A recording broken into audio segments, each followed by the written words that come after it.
Mario Bros. 2 a necessity for gracious living? Ah yes, Super Mario Bros. 2, the classic vegetable throwing adventure for the NES that formed an important part of many gamers' childhoods. With the option to not just play as the Mario brothers but also as Toad and the Princess. The game brought loads of new features to the table and its interesting varied mechanics switched things up massively from what came before it. As amazing as all of this was, most importantly, the game's release would also give up one of the most repeated gaming factoids in internet history, a fact that many internet users will gladly brag about knowing. Did you know that Super Mario Bros. 2 is actually Doki Doki Panic? Yeah, you all know this old story by now, whereby the Super Mario Bros. 2 that Japan would get would be considered too difficult and frustrating for the American market. Therefore, a different Super Mario Bros. 2 would be released, which would be a modified version of Yumi Kojo Doki Doki Panic from the Famicom Disk System. The modified Mario version of the game would later see a release in Japan too, under the new title of Super Mario USA. This is certainly a convoluted tale, which most gamers are familiar with. However, what fewer people will be aware of is that Super Mario USA would also receive a now forgotten sequel. Yes, that's right, there was a Super Mario Bros. 2, if you will. So in today's video, we are going to go back and look at the history of this game, discuss why it was only ever released in Japan, and why it has mostly been forgotten to time. So, what's going on here? And why have so many people missed out on this one? Well, without further ado, I am Lady Decade, and this is the story of the lost sequel to Super Mario Bros. 2, a game that Nintendo are actively keeping from us. Now knowing the full story behind the release of the Western version of Super Mario Bros. 2, the fact that it was never originally intended to be a Mario game explains why it is so different from all of the other entries in the series. From the exploration of the bizarre dreamland that is Subcon to the game's strange one-off villain known as Warts, this certainly was not your average Mario adventure. The plot of the majority of Mario games remains largely the same rinse and repeat affair to this very day. Play as Mario Bros, defeat Bowser, save the princess, but this one's story was completely different. In Mario Bros. 2, it transpires that Mario, Luigi, Toad and the princess are all having the same dream.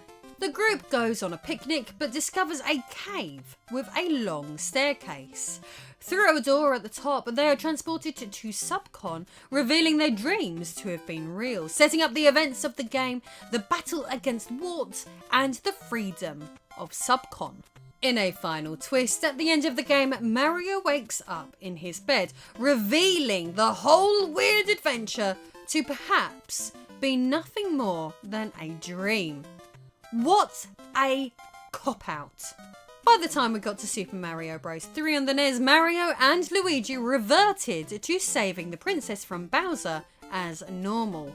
Fantastiche. So essentially, Nintendo did a Dallas, where they said that this Mario game, which was nothing like the other Mario games, was nothing but a dream. Or was it? Well, we would get to experience this grand, dreamy adventure all over again in the polished 16-bit version of the game for the Super Nintendo, with Super Mario Bros. 2 appearing as one of the 4 titles within the Mario All-Stars pack. Mario All-Stars would also allow Western gamers to play the Japanese version of Mario Bros. 2 for the first time, under its new localized English title, Super Mario Bros. And the Lost Levels. But this was not the end of the story for the game that the Japanese would know as Super Mario USA. The strange enemies who had previously only been seen in Subcon would soon begin to show up in other Super Mario games too, with Shy Guys for example showing up en masse within Yoshi's Island Super Mario World 2. Super Mario USA's influence was here to stay. Whilst there are nods to this now classic game throughout many different Mario titles, what few people are aware of is that in 1996, Super Mario USA would see a story sequel released, known as BS Super Mario USA. Don't you just love it when I talk about BS in my videos? If you have watched some of my previous uploads, such as my video on the Super Famicom Satellaview add-on, or my video covering the Japan-only Legend of Zelda Link to the Past sequel, then you will likely have an idea where this episode is now going. But for first-time viewers' sakes, let me give you a very brief rundown of what the Satellaview was. The Satellaview was a satellite modem peripheral released for the Super Famicom in 1995, which was made collaboratively between Nintendo and satellite broadcast company Saint Giga. By acquiring a special broadcast satellite BS tuner, players could then download games, magazines and other media. The games that were offered via the satellite service were only available to be downloaded for a limited time, and the majority of them have never seen re-releases since.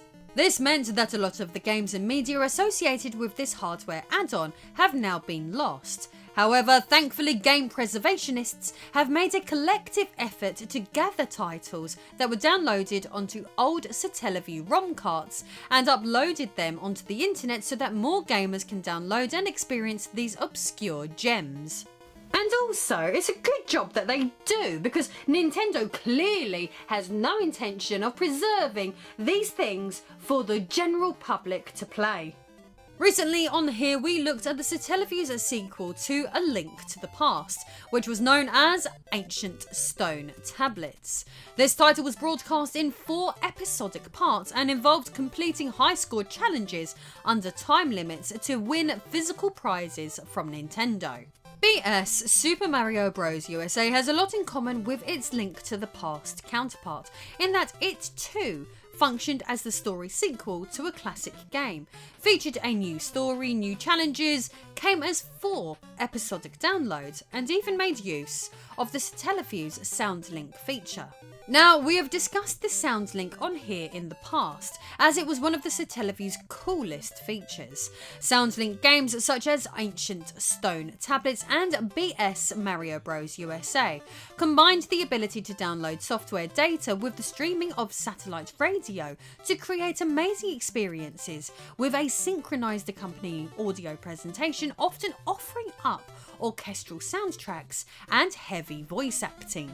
Sadly, when it comes to this feature, in terms of playing games using it today, the original SoundLink feature is no longer possible, as the audio was not saved and preserved on the ROM cards. But whilst this was the case, thankfully, VHS players existed in the mid-90s, and some extra special and extra clever nerdy people out there had enough foresight to record their gameplay onto videotapes. This captured audio and gameplay has later found its way online, so we can hear what BS Mario Bros. USA was meant to sound like. Internet user Cabbusses has uploaded old footage of this onto YouTube, which previously was uploaded to a Japanese website by the user Pimnico. So let's have a listen to how it sounds.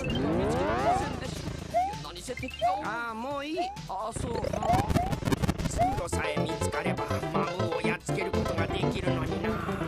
奴らは何度やっつけてもまた来るだろう。決められていたサブコンは一つだけではありませんでした。人々の見る「勝てないわよね。頑張ります。キノピオです。僕はみんなより草を抜くのが早いんだよ。 So there you go, some pretty epic music and dialogue were available to be enjoyed when experiencing this now lost game. But apart from that, what else did this strange, mostly forgotten game manage to deliver? Well, as you may be able to tell from looking, the gameplay and stages are directly from the Super Mario All-Stars version of Mario Bros. USA. But there are several new features, including the sound link, that separates this game from what was previously available. But what? As covered already, the game was released over 4 installments, which, to my knowledge at least, were only ever broadcast once. The installments were trickled out between March of 1996 through to April of the same year, with past this point Nintendo never acknowledging this game ever again. These 4 episodes feature a plot that continues the events of the previous Mario Bros. USA game. As the story previously suggested, Mario and company believed the world of Subcon to be nothing more than a crazy dream, and had moved on with their repetitive life of the princess being kidnapped by Bowser and the Mario Bros. Saving her. It seems that Bowser was not the only one that they should have been worrying about though, as while it has been business as usual in the Mushroom Kingdom, Wart has somehow returned to Subcon to overthrow its king once more. So our protagonists return to this strange land to vanquish this familiar enemy and his minions once again, but this time there are a few new twists to the action and presentation that take place. For starters, each episode came with cutscenes lacing the story and gameplay together, offering up some pretty interesting imagery, the likes of which included 2 Mario characters that had not only never been seen before, but had never been seen ever since. Mysterious. The characters I am referring to are the King of Subcon himself, who is named Osama, as well as a character who serves as his commander. The commander, in my opinion, is the most intriguing looking of all, as he has a strange design whereby he looks like he could be a Mario brother himself. It's certainly odd to see human looking characters within an old school Mario game who have not gone on to appear in every single Mario sports title under the sun, but bearing in mind how obscure this title is, I am not surprised really that we can't play as Osama or his commander in Mario Kart 8, as hilarious as that would have been, of course. As for the gameplay in this one, each of the 4 broadcasts features a single world from Mario Bros. 2, whereby players must beat all 3 stages within. The game's plot suggests that Mouser has stolen golden Mario statues, which have come to be recognised as symbols of peace within Subcon. There are 10 of these statues scattered across the game stages, which can be collected as an additional challenge within the game, instantly offering up another ingredient which was not yet present within the Mario All-Stars version of the game. Collecting these statues also gives the player extra lives or replenishes their health meter. None are too tricky to find. The title also features a built-in clock which reportedly is meant to sync up with real time. The game starts at 6 minutes in and ends at 50 minutes. Gamers start out playing BS Mario Bros. USA as Mario, but get to play as other characters through forced time events. Another big change to the Mario Bros. 2 that we know is the inclusion of a points system. Defeating enemies, collecting items and defeating opponents consecutively while using a star are all rewarded with points. Also, when using a bottle and then going through a door into subspace, players can enter any jar and face off against Wart instantaneously. Defeating him awards an extra life and points, allowing players to improve their score. This game's a bit of a weird one, really. At the end of a playthrough, gamers access the day's results screen, which tracks statues, coins, cherries and mushrooms collected. It also shows whether you managed to defeat the boss in each area along with your total score. Like with ancient stone tablets, back in the day gamers in Japan were given the option to submit their scores to Nintendo as part of a Power Challenge tournament. However, I cannot find any evidence online whether or not this was for a prize or simply for bragging rights. After all, this is some pretty obscure Mario media these days. As already covered, the SoundLink part of this game has been lost, but the ROM, which allows gamers to experience the rest of this title, is still available online to play. Having a go on one of these ROMs, you will regularly see characters appearing to be talking via text boxes at the top of the screen. Heroes often appear on the left, with villains showing up on the right. While we cannot hear what they are saying with a modern ROM of the game, they are present to help progress the narrative for events that happen in the game, with these characters often partaking in off-screen shenanigans that affect play. This allows for transformations to occur, from vegetables turning into coins, invincibility being temporarily granted, and the slowdown of enemies, to much more. Check this out occurring in the old VHS footage. 楽しみであります。直ちに実行しますか。今度の係のものかね。今すぐ使ってくれ。そうだ。 There are also portions where enemies make events happen, such as a rain of birdo eggs or warts blowing killer bubbles from beneath the screen. Amusingly at points, sometimes the protagonists do things that can harm the player too, such as Peach getting angry and throwing a giant turnip that can hurt players. I don't feel that this is the most exciting lost video game out there, but it is certainly a significant one considering it is a bloody Super Mario game, which makes it all sadder really that Nintendo has not made titles such as this one and Ancient Stone tablets downloadable via the Nintendo Switch Online service. It would certainly give retro gamers another reason to pay for the subscription. While BS Super Mario USA never left Japan, we did still ultimately get an amazing update of Super Mario Bros. 2. The game I am referring to is of course Super Mario Advance for the Game Boy Advance. This game was released in an era whereby developers would actually go to the effort of adding new features with a re-release rather than releasing the same old games time and time again, like some publishers appear to do these days. The Last of Us. The game functioned as a brilliant GBA launch title. Mario Advance would provide several bells and whistles on its cartridge, from access to playing the classic Mario Bros. Arcade game to graphical, textual and audio changes. But most notably, new gameplay additions were included too. Like BS Super Mario USA, this would include its own scoring system and giant variations of objects, including, you guessed it, giant turnips. Changes across the board were extensive with this version, but my favourite feature was the new post-game, Yoshi's Challenge.